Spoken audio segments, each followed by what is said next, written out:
नमस्कार दोस्तों। तो यूपीपीसीएस के हिस्ट्री के जो विगत वर्षों के प्रश्न थे उसमें से 2015 तक का हो चुका है। ये हमारे पास फिर से प्रश्न है 2015 का, क्योंकि 2015 में दो एग्ज़ाम हुए थे। तो आइए पहले क्वेश्चंस को देखते हैं। प्राचीन भारत से है।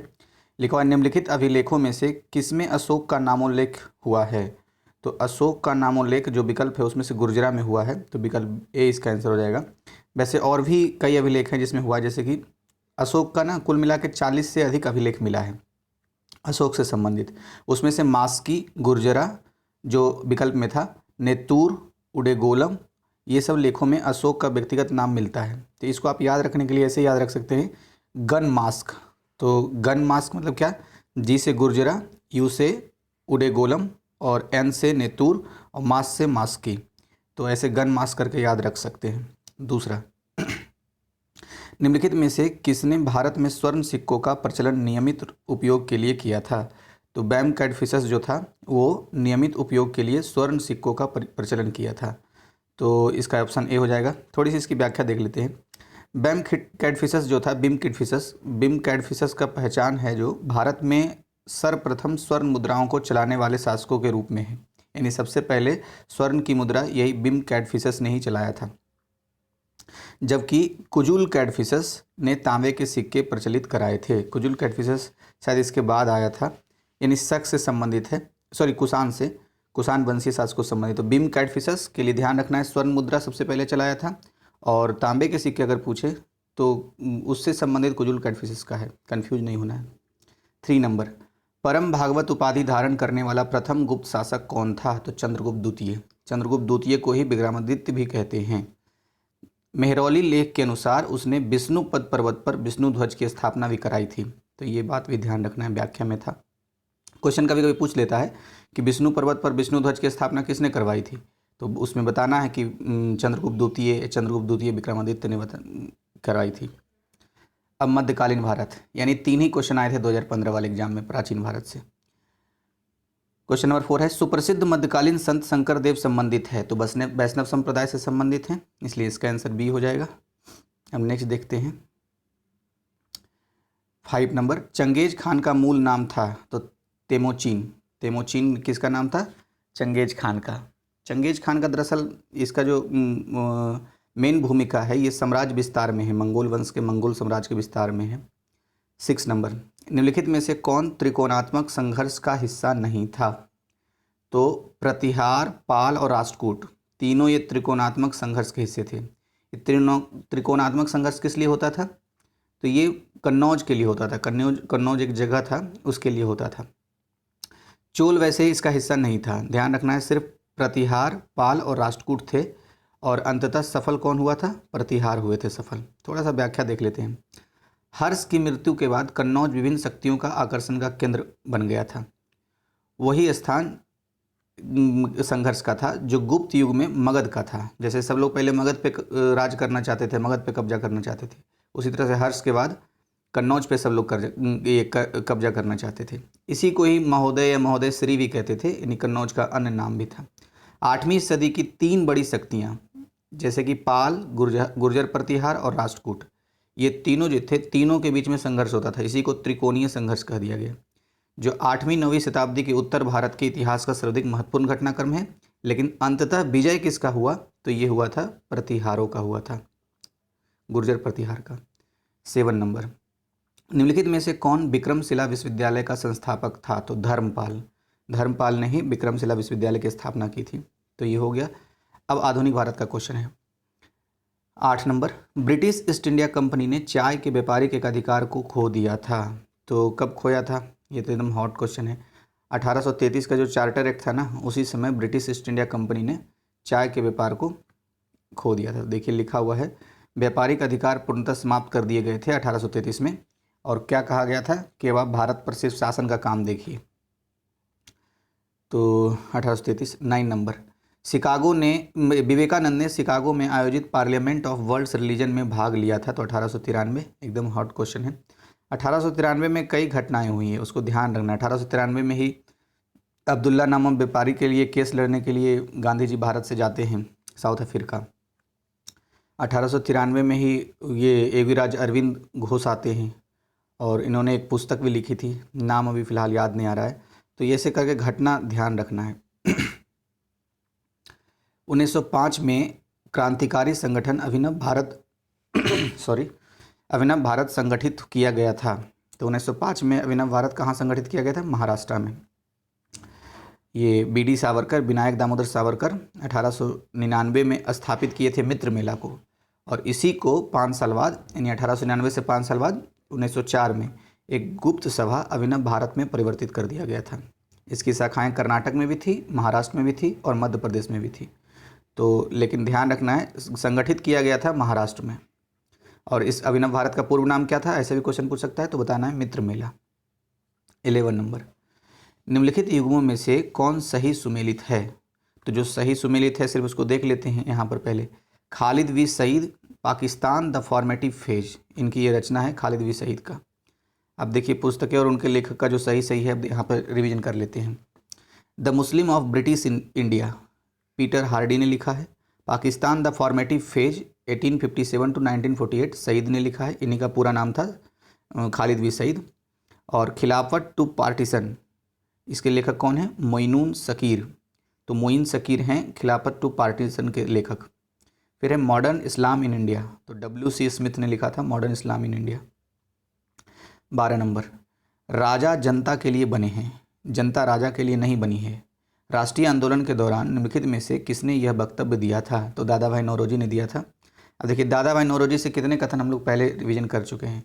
दादा भाई नौरोजी का जैसे ही नाम याद आए तो मैंने कहा था कि ध्यान रखना है, poverty and un British rule in India इनकी पुस्तक रचना है। भारत से धन निकासी का सिद्धांत दादा भाई नौरोजी ने ही दिया है। 1906 का जो कलकत्ता में राष्ट्रीय अधिवेशन हुआ था कांग्रेस का, उसमें सबसे पहले व्याख्या इन्होंने ही की थी स्वराज शब्द की, और कांग्रेस का लक्ष्य घोषित किया था कि स्वराज प्राप्त करना है। वैसे ध्यान रखना है, स्वराज शब्द को व्यक्त सबसे पहले किसने किया था? व्यक्त, व्याख्या नहीं, व्यक्त बोल रहा हूँ। तो व्यक्त में आ जाएगा दयानंद सरस्वती का, लेकिन व्याख्या और कांग्रेस से संबंधित बातें आएगी तो सबसे पहले दादा भाई नौरोजी ने 1906 के कलकत्ता अधिवेशन में किया, ये इसका प्रतिपादन किया था। तो ये हो गया। अब नेक्स्ट आते हैं क्वेश्चन नंबर 13।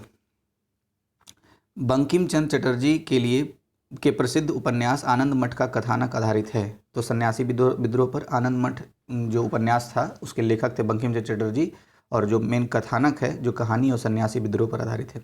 कब प्रकाशित हुई थी? 1882 ईस्वी में। 14, हाली पद्धति संबंधित है। तो हाली पद्धति बंधुआ मजदूरी से संबंधित है। तो हाली पद्धति के अंतर्गत क्या होता था? बारदोली क्षेत्र में कपिल राज नाम की एक जनजाति थी, तो उन्हीं लोगों को क्या उच्च जातियों के द्वारा पुश्तैनी मजदूरी के रूप में कार्य करवाया जाता था। किसको? कपिल राज जनजाति से। कौन करवाते थे? उच्च जातियों के लोग करवाते थे। किस क्षेत्र में? बारदोली क्षेत्र में। इसी को हाली पद्धति कहते थे। 15 नंबर, निम्नलिखित में से कौन the problem of the for east नामक पुस्तक के लेखक हैं? तो ये जो पुस्तक है इसके लेखक कर्जन हैं। Problem of the for east, Japan, Korea, चीन, पूरा नाम ऐसे है। तो इसके लेखक जॉर्ज एन कर्जन है। ध्यान रखना, ये कर्जन वो कर्जन नहीं है लॉर्ड कर्जन वाले। 16, लंदन में आयोजित निम्नलिखित गोलमेज सम्मेलनों में से किसमें महात्मा गांधी उपस्थित हुए थे? तो द्वितीय सम्मेलन में। कब हुआ था? 1931 में। और एकमात्र कांग्रेस के ये प्रतिनिधि थे। ये भी ध्यान रखना, कई बार ये भी क्वेश्चन पूछ दिया है कि मतलब कथन जैसा कि क्या एकमात्र थे, तो हाँ एकमात्र कांग्रेस के प्रतिनिधि थे ये। अब नेक्स्ट क्वेश्चन पढ़ते हैं। 17 नंबर, निम्नलिखित में से किस अधिवेशन में कांग्रेस ने पहली बार भारतीय रियासतों के प्रति अपनी नीति घोषित की थी? तो नागपुर अधिवेशन में। 1920 में नागपुर का अधिवेशन हुआ था कांग्रेस का। उसी में सबसे पहली बार जो देसी रियासत थे भारत के, उसके प्रति अपनी नीति घोषित की थी। उन्होंने दरअसल ये कहा था, मांग किया था कांग्रेस के लोगों ने कि प्रजा को पूर्ण उत्तरदायी सरकार दिए जाना चाहिए। कहाँ? देसी रियासतों में भी। 18 नंबर, अखिल भारतीय किसान सभा के संस्थापक अध्यक्ष थे? तो स्वामी सहजानंद सरस्वती। एकदम ये हिट क्वेश्चन है। स्थापना कब हुई थी अखिल भारतीय किसान सभा की? 1936, अप्रैल 1936 में। और कांग्रेस के लखनऊ अधिवेशन भी 1936 में हुआ है, उसी समय हुआ है अखिल भारतीय किसान सभा का। और इसके अध्यक्ष कौन थे? संस्थापक अध्यक्ष स्वामी सहजानंद सरस्वती। 19 नंबर, निम्नलिखित में से किसे भारत में स्थानीय स्वायत्त शासन का जनक माना जाता है? तो स्थानीय स्वायत्त शासन का जनक माना जाता है लॉर्ड रिपन, यानी पंचायती राज का, लोकल गवर्नमेंट का, लोकल बॉडीज गवर्नमेंट जो होता है उसके फादर कहे जाते हैं लॉर्ड रिपन। तो देखिए थोड़ा सा हाईलाइट किया हुआ है, क्या है खास, 1882 ईस्वी से भारत में आधुनिक स्थानीय स्वशासन का प्रारंभ माना जाता है और लॉर्ड रिपन को स्थानीय स्वशासन का पिता कहा जाता है। तो ये मेन बात था। जो मुख्य चीज़ें हैं उसे मैं पहले ही हाईलाइट करके रखा हूँ, उसे ही सिर्फ पढ़ रहा हूँ। 20 नंबर, निम्नलिखित में से कौन सुमेलित नहीं है? तो जो पहले सुमेलित है उसे देख लेते हैं। मोतीलाल नेहरू ने नेहरू रिपोर्ट पेश किया था। MK गांधी का संबंध चंपारण आंदोलन से है। अच्छा, आपके लिए एक क्वेश्चन है, आप मुझे महीने के साथ बताइएगा कि चंपारण आंदोलन कब हुआ था, तो कमेंट बॉक्स में बताइए। SC Bose, Subhash Chandra Bose forward block की स्थापना की थी, सही है, सब सुमेलित है। अब लिखा हुआ है MA जिन्ना खिलाफत आंदोलन, तो ध्यान रखना है खिलाफत आंदोलन में तो गांधी जी की मोहम्मद जिन्ना ने आलोचना की थी, तो इनका संबंध इससे नहीं है। गांधी जी ये इन्होंने तो इस्तीफा भी दे दिया था। तो देखिए लिखा हुआ है कि खिलाफत आंदोलन प्रारंभ करने के लिए खिलाफत कमेटी में शौकत अली, मोहम्मद अली, अबुल कलाम आज़ाद, हकीम अजमल खान और हसरत मोहानी तथा डॉक्टर अंसारी शामिल थे, यानी कहीं पर मोहम्मद जिन्ना का नाम नहीं आ रहा है। तथापि खिलाफी आंदोलन प्रारंभ करने का श्रेय मुख्यतः अली बंधुओं शौकत अली और मोहम्मद अली को जाता है, जिन्ना नहीं है, ध्यान रखना है। शौकत अली और मोहम्मद अली, शौकत बंधु भी इन्हें कहते हैं। अब नेक्स्ट क्वेश्चन की तरफ बढ़ते हैं। क्वेश्चन नंबर 21, भारतीय राष्ट्रीय कांग्रेस के पहले अध्यक्ष कौन थे? तो व्योमेश चंद्र बनर्जी। ये कई बार क्वेश्चन पूछा हुआ है। पहला अधिवेशन 1885 बम्बई में हुआ था और उसका नाम क्या था? गोकुलदास तेजपाल संस्कृत महाविद्यालय में आयोजित हुआ था। 22 नंबर, निम्नलिखित में से किसने Indian society of oriental art की स्थापना की थी? तो Indian society of oriental art की स्थापना 1907 में अवनींद्रनाथ टैगोर ने की थी, अवनींद्रनाथ। अब निम्नलिखित में से जो सुमेलित नहीं है उसे पहचानना है, तो सुमेलित वाले को पहले पढ़ लेते हैं। हावड़ा षड्यंत्र प्रकरण कब हुआ? 1910 में। विक्टोरिया षड्यंत्र प्रकरण कब हुआ था? 1914 में। और लाहौर षड्यंत्र प्रकरण कब हुआ था? 1916 और 1930 में हुआ था। जबकि काकोरी षड्यंत्र प्रकरण कब हुआ है? 9 अगस्त 1985 को हुआ था और राम प्रसाद बिस्मिल के नेतृत्व में हुआ था। एक ट्रेन डकैती को भी कहते हैं काकोरी षड्यंत्र प्रकरण। तो ये कब हुआ था? 1925 में हुआ था। तो ये डेट थोड़ा फोकस करने पर याद रह जाएगा और क्रम के अनुसार जो क्वेश्चन सेट करना होता है ना, उसमें ही काम भी आएगा। 24 नंबर, निम्नलिखित युग्मों में से कौन सही सुमेलित नहीं है? तो जो सही सुमेलित है उसे देख लेते हैं। एशियाटिक सोसाइटी ऑफ बंगाल की स्थापना 1784 में हुई थी। और अच्छा, आप मुझे बताइए कि किसने किया था एशियाटिक सोसाइटी ऑफ बंगाल? मैं इसे इन्फॉर्मेशन एक बता देता हूँ। लॉर्ड ये 84 में हेस्टिंग्स था ना, हेस्टिंग्स के समय में हुआ है। ये किसने किया था ये आपको बताना है। एशियाटिक सोसाइटी ऑफ बॉम्बे, तो एशियाटिक सोसाइटी ऑफ बॉम्बे की स्थापना 1804 में हुई है। जबकि Royal Asiatic Society of Great Britain की स्थापना 1823 में हुई है और Land Holder Society of Bengal की स्थापना 1838 में हुई है। एक बार फिर से दोहरा देता हूँ, सही। एशियाटिक सोसाइटी ऑफ बंगाल की स्थापना 1784, एशियाटिक सोसाइटी ऑफ बॉम्बे की स्थापना 1804, Royal Asiatic Society of Great Britain की स्थापना 1823, Land Holder Society of Bengal की स्थापना 1838। अब देखिए इसमें ये क्वेश्चन का आंसर इसलिए नहीं क्योंकि इसमें दो है ना, C और D दोनों गलत था, तो इसलिए लिखा है दोनों सम्मिलित था। Royal Asiatic of society great Britain की स्थापना 1823 में, वही पढ़ दिया मैं, ईयर लिखा हुआ था, व्याख्या में कुछ खास नहीं था। तो 2015 का हो गया। ध्यान रखिएगा 2015 में 2 पेपर हुए थे। अब 2016 को देखते हैं। तो 2016 में लिखा हुआ है कि पहला क्वेश्चन है, थोड़ा डिस्टर्बेंस है इसमें, वो क्या बोलते हैं स्कैन में, मैं पढ़ देता हूँ, मैनेज कीजिए। कलिंग युद्ध का विवरण किससे ज्ञात होता है? तो हमें ज्ञात होता है कलिंग युद्ध का विवरण 13वें शिलालेख द्वारा। 13वें शिलालेख में ही ये अशोक ने पश्चाताप का भाव व्यक्त किया है। 261 ईसा पूर्व में घटित हुआ था कलिंग का ये युद्ध और खूब खून खराबा और मारकाट हुआ था। इसी पे अशोक फिर यहीं से उसका हृदय परिवर्तन होता है। वही हृदय परिवर्तन जो आगे के काल में भारत में गांधी जी जिस पर विश्वास करते हैं, हृदय परिवर्तन पर। अब लिखा हुआ है एक ही कब्र से 3 मानव कंकाल निकले हैं। तो कहाँ से निकले हैं? दमदमा से निकले हैं। ये दमदमा कहाँ है? दमदमा प्रतापगढ़ जिले में है। तो और वहीं सराय नाहर राय भी है, महदाहो भी है, तो ये सब का भी नाम आता है, ध्यान रखना है। अब नेक्स्ट लिखा हुआ है तीसरा number, the roots of ancient India के लेखक कौन हैं? तो W.A. फेयर सर्विस, क्या नाम है? Fair service, W.A. Fair service ने रचना की थी the roots of ancient India. अब नेक्स्ट जो है क्वेश्चन नंबर 4, विंध्य क्षेत्र के किस शिलाश्रय से सर्वाधिक मानव कंकाल मिले हैं? तो लेखिया क्षेत्र है विंध्य एरिया में, और इसी से सबसे ज़्यादा ऐसा शिलाश्रय मिला है जहां मानव कंकाल प्राप्त हुए हैं। अब देखिए क्या लिखा हुआ है, पृथ्व्या प्रथम वीर उपाधि थी। तो पृथ्व्या प्रथम वीर किसकी उपाधि थी? ये समुद्रगुप्त की उपाधि थी। देखिए कैसे, अब वैसे ही होता क्या है, पृथ्व्या प्रथम वीर, इस पूरा जो उपाधि इसका नाम था पृथिव्याम प्रतिरथ नाम था। इसका मतलब ये होता है कि एक ऐसा व्यक्ति जिसका पृथ्वी पर कोई प्रतिद्वंदी ना हो, पृथ्वी का प्रथम वीर जिसको कहते हैं। तो समुद्रगुप्त से संबंधित, अच्छा समुद्रगुप्त से संबंधित थोड़ा थोड़ा जो समुद्रगुप्त को जब हम पढ़ें तो हमें याद आना चाहिए, इलाहाबाद का स्तंभ अभिलेख आना चाहिए, भारत का नेपोलियन समुद्रगुप्त को कहा जाता है, लिच्छवी दौहित्र भी कहा जाता है समुद्रगुप्त को ही, और गणराज्यों के अंत के लिए ये भी जाना जाता है, मतलब जो गणराज थे उसके अंत के लिए इसकी प्रसिद्धि है। अब आगे देखते हैं मध्यकालीन भारत से। 2016 में 5 क्वेश्चन थे प्राचीन भारत से। विक्रमशिला बिहार का स्थापक कौन था? तो धर्मपाल था। धर्मपाल को ही परम सौगत भी कहते थे। अच्छा आप मुझे कमेंट बॉक्स में बताइए, अभी पढ़े थे विक्रमशिला विश्वविद्यालय की स्थापना किसने की थी? अच्छा तो अब इसको थोड़ा व्याख्या देख लेते हैं। धर्मपाल एक उत्साही बौद्ध था। उसके लेखों में उसे परम सौगत कहा गया है।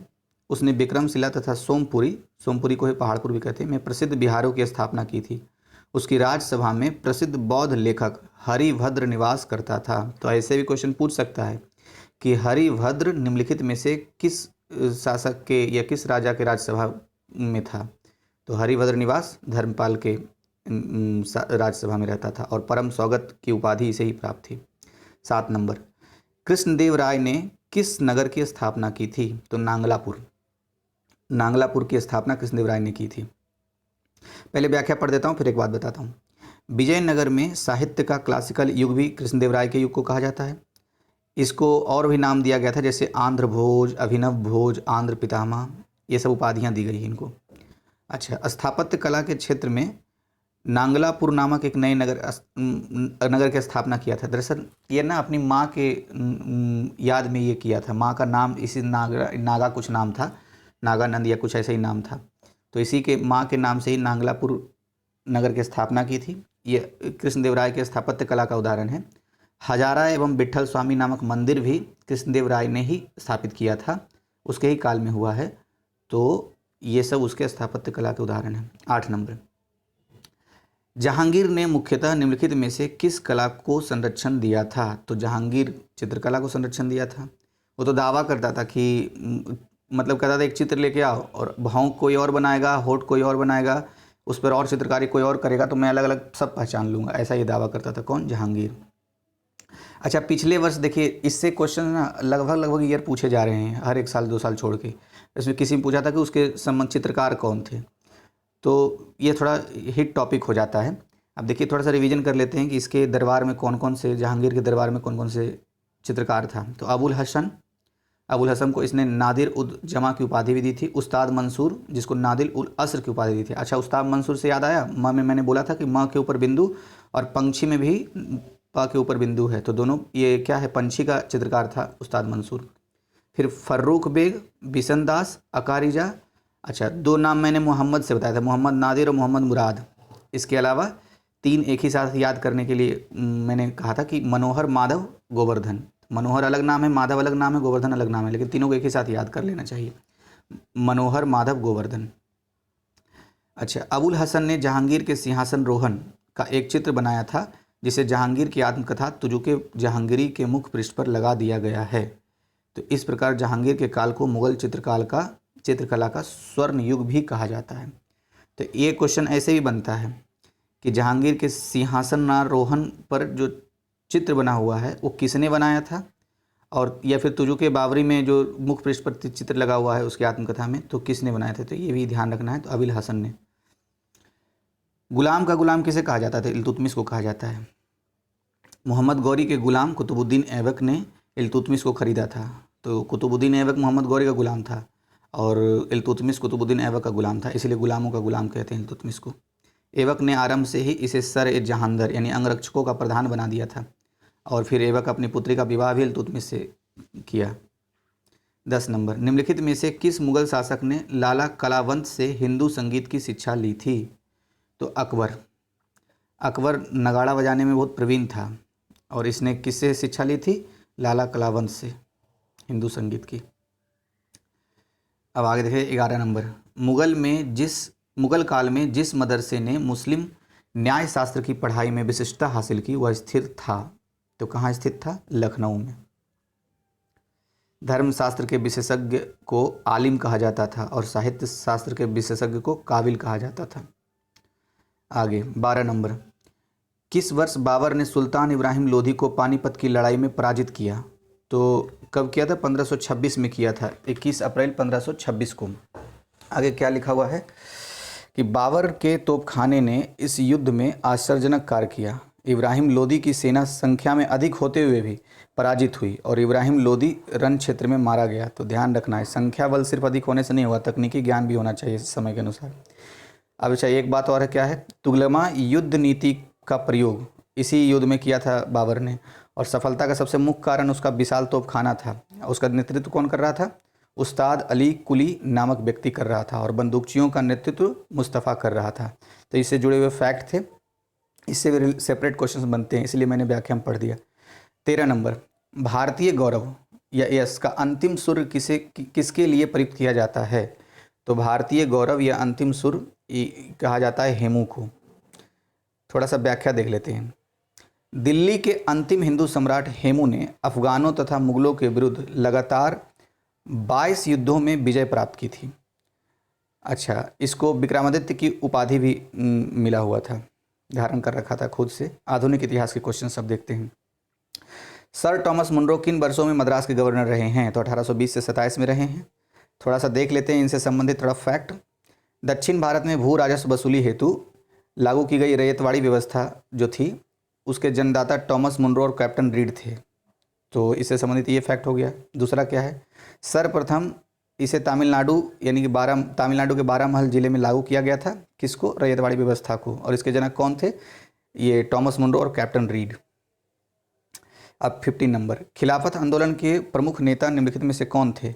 तो मौलाना मोहम्मद अली और शौकत अली। अभी तो आया था क्वेश्चन कि अली बंधु जो थे मौलाना मोहम्मद अली और शौकत अली। ध्यान रखना है जिन्ना नहीं है, उसी ऑप्शन में जिन्ना के बारे में दे दिया था। अच्छा 16 नंबर, देवबंद आंदोलन यूपी यानी संयुक्त प्रांत में किस वर्ष में आरंभ हुआ था? तो 1866 में देवबंद आंदोलन आरंभ हुआ था। इसकी शुरुआत किसने की थी? मौलाना हुसैन अहमद एवं अन्य लोगों के द्वारा। अच्छा अब 17 नंबर, मोतीलाल नेहरू और CR दास द्वारा 1923 में गठित पार्टी का नाम क्या था? तो स्वराज पार्टी नाम था। कौन सा पार्टी? स्वराज पार्टी नाम था। कांग्रेस के अंदर ये स्थापित हुई थी ये। अच्छा ये स्वराज पार्टी के अध्यक्ष कौन थे? तो CR दास। और महासचिव कौन थे? तो मोतीलाल नेहरू। 18 नंबर, लॉर्ड डलहौजी की विलय नीति का प्रथम शिकार नियुक्त कौन हुआ था? तो सतारा हुआ था सबसे पहला। डलहौजी का, इसको भारतीय रेलवे का जनक भी कहा जाता है डलहौजी को।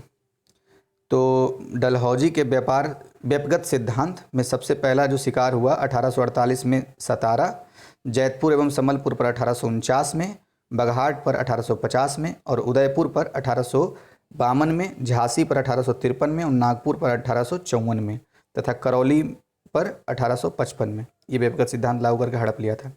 इसमें सबसे पहला पूछे तो सतारा, सबसे अंतिम पूछे तो करौली 1855।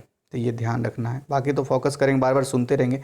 अब बिल्कुल बार बार सुनते रहिए वीडियो को, ऐसे कुछ दूसरा चीज़ भी कर रहे हैं तो सुनते रहिए, तो यह अपने आप याद हो जाएगा। इससे 20 क्वेश्चंस के आसपास तो डायरेक्टली इनडायरेक्टली जरूर एग्जाम में आएंगे। अब सूची 1 को 2 से मिलाते हैं। प्रथम कर्नाटक युद्ध तो अनिर्णायक रही थी। प्रथम कर्नाटक युद्ध, अच्छा नहीं, 1 का 4 है तो अच्छा प्रथम कर्नाटक युद्ध एक्सला चैपल की संधि, ये कई बार क्वेश्चन आया भी है, सेपरेटली क्वेश्चन आया है। प्रथम कर्नाटक युद्ध एक्सला चैपल की संधि से अंत हुआ था। द्वितीय कर्नाटक युद्ध पेरिस की संधि से अंत हुआ था। नहीं, अरे फिर से बोलता हूँ, गड़बड़ हो गया लग रहा है। प्रथम कर्नाटक युद्ध एक्सला चैपल की संधि से प्रारंभ हुआ था। द्वितीय कर्नाटक युद्ध अनिर्णायक रहा था और तृतीय कर्नाटक युद्ध पेरिस की संधि से अंत हुआ था। जबकि जो प्रथम मैसूर युद्ध था उसमें ब्रिटिश की हार हुई थी। चलिए एक बार फिर से व्याख्या भी पढ़ देते हैं तो रिवीजन हो जाएगा और अच्छे से। प्रथम कर्नाटक युद्ध एक्सला चैपल की संधि से अंत हुआ। तृतीय कर्नाटक युद्ध पेरिस की संधि से अंत हुआ। द्वितीय कर्नाटक युद्ध अनिर्णायक रही थी और प्रथम मैसूर युद्ध ब्रिटिश की हार हुई थी प्रथम मैसूर युद्ध में। अच्छा, अब क्वेश्चन आते हैं 20 नंबर। पश्चिमी भारत के डी के कर्वे का नाम निम्नलिखित में से किससे संदर्भित है? विधवा पुनर्विवाह से और स्त्री शिक्षा से। ध्यान रखिएगा, महाराष्ट्र में सबसे पहला महिला शिक्षा विश्वविद्यालय अगर खुला तो डी के कर्वे के कारण खुला था। ये क्वेश्चन भी कई बार पूछा है, तो थोड़ा सा व्याख्या देख लेते हैं क्या लिखा हुआ है। इन्होंने, किन्होंने? डी के कर्वे ने रनाडे के साथ विधवा पुनर्विवाह आंदोलन संचालन किया था। विधवाओं को शिक्षा देने के लिए विधवा आश्रम संघ की स्थापना की थी और इस आश्रम का उद्देश्य विधवाओं को शिक्षिकाओं, परिचारिका नर्स को बोलते हैं, अथवा दाइयों के रूप में प्रशिक्षित करके आत्मनिर्भर बनाना था। धोंदो केशव कर्वे, इन्हीं का नाम है डी के कर्वे, विधवा पुनर्विवाह संघ के सचिव थे और इन्होंने वर्ष 1906 में बम्बई में प्रथम महिला विश्वविद्यालय की स्थापना की थी। अच्छा, 21 नंबर। अंग्रेजों के विरुद्ध खान अब्दुल गफ्फार खान द्वारा प्रारंभ किए गए आंदोलन का क्या नाम था? तो लाल कुर्ती सेना यानी रेड शर्ट सेना। उसके बाद तो ये पहला हो गया। उत्तर पश्चिमी सीमा में ये खिदाई खिदमतगार के नाम से भी एक स्वयं संगठन चलाते थे। अच्छा, अब 22 नंबर क्वेश्चन। निम्नलिखित में से किसके विरोध में रविन्द्रनाथ टैगोर ने अपनी नाइटहुड का परित्याग कर दिया था? जलियांवाला बाग हत्याकांड में। आप बताइए जलियांवाला बाग हत्याकांड कब हुआ था? टैगोर ने क्या कहा था, थोड़ा सा देख लीजिए, क्योंकि कभी कथन दे देगा और पूछ देगा किसका वक्तव्य है। टैगोर ने कहा था उस समय आ गया है जब सम्मान के तमगे अपमान के बेतुके संदर्भ में हमारे कलंक को सुस्पष्ट कर देते हैं। जहां तक मेरा प्रश्न है, मैं सभी विशेष उपाधियों से रहित होकर अपने देशवासियों के साथ खड़ा होना चाहता हूं। तो इस वीडियो में इतना ही। अब नेक्स्ट वीडियो में हम आगे की देखेंगे। आप लाइक भी कर सकते हैं अगर आपको अच्छा लग रहा है तो, डिसलाइक भी आप कीजिए, लेकिन आप ज़रूर कारण बताइएगा मुझे ताकि मैं और सुधार कर सकूँ। धन्यवाद।